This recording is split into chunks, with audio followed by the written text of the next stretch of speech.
Hello YouTube. Here we are in our new world with our new series. Oh, yes, I'm Mario. Um, Here we are just to show the very quick basics on Tekkit, on kind of what it is and how the starting of it works. Starts like every other Minecraft game. You get in there, you start digging shit and mining. And you get this stuff. So, copper ore and tin ore. Those two kind of go together. Copper ore is kind of found more towards the surface, and tin is closer down towards bedrock. Not too low, but I'd say the bottom half. I mean, it's really where you're gonna find tin ore and whatnot. And basically, those two are made, or are used for machinery and stuff that we'll get into later on. A lot of this stuff is really just the basics, and we are gonna get into it later on. So just hang in there, guys. You guys may know some of this, but besides the machinery and whatnot, they each can be made into blocks by obviously with the 9 of each ingot. So all you do is, mine these, smelt them, and you'll get the, ingots for them. Alright, so silver ore found almost everywhere, little bit lower, but you can't really make much with it. You can make a couple blocks, a little bit of alloys, I guess we'll get into that a little later maybe. And also for EMC, also something we'll get into in another video.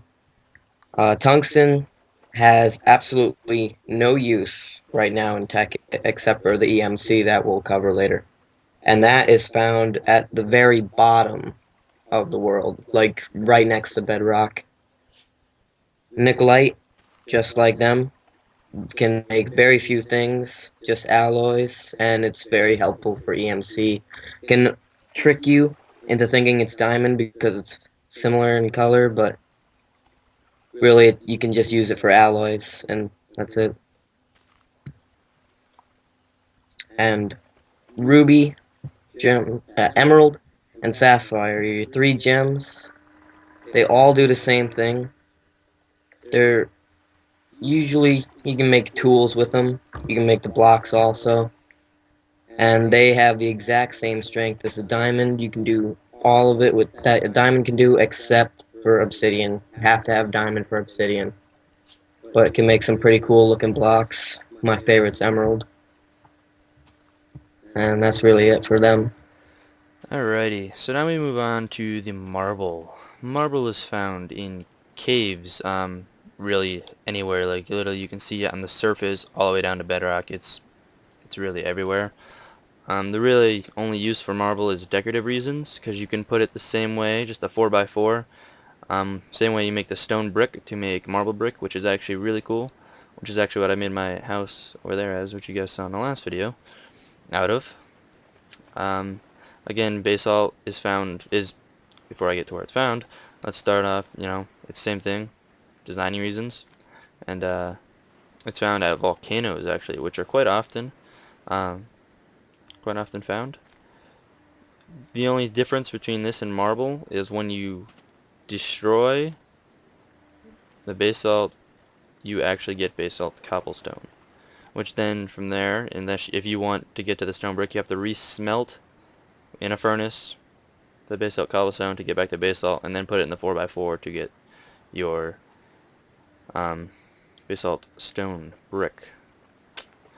That's basically it for the new ores, the major new ores. That's really it. Anything else will be covered later on.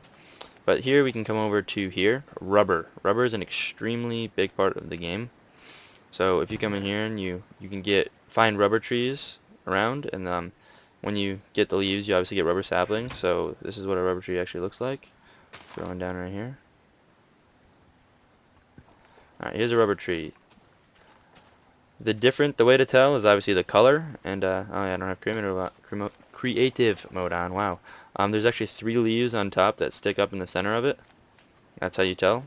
Um, you can also go on the sides and just show the leaves, and there's actually one right here. That right there is a rubber area.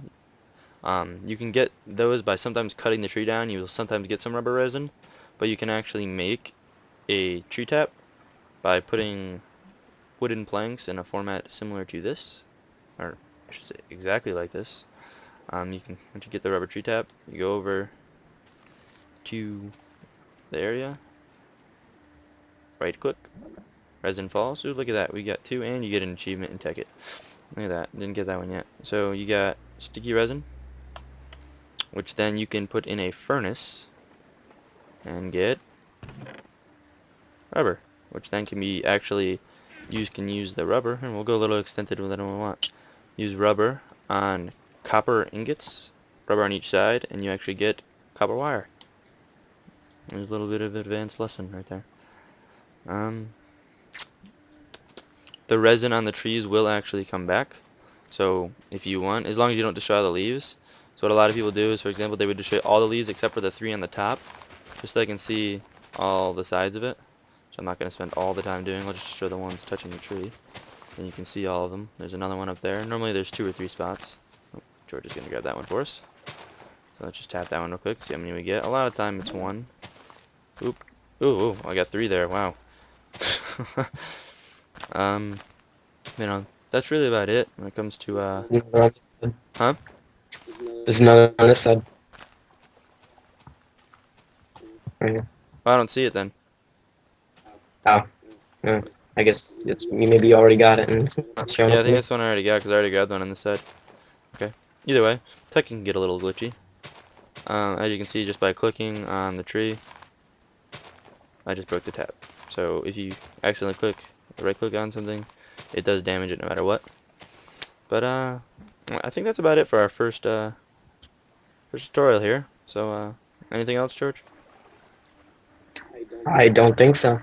Alright then, we will catch you guys in the next tutorial, and we'll talk to you guys later. Peace. See you.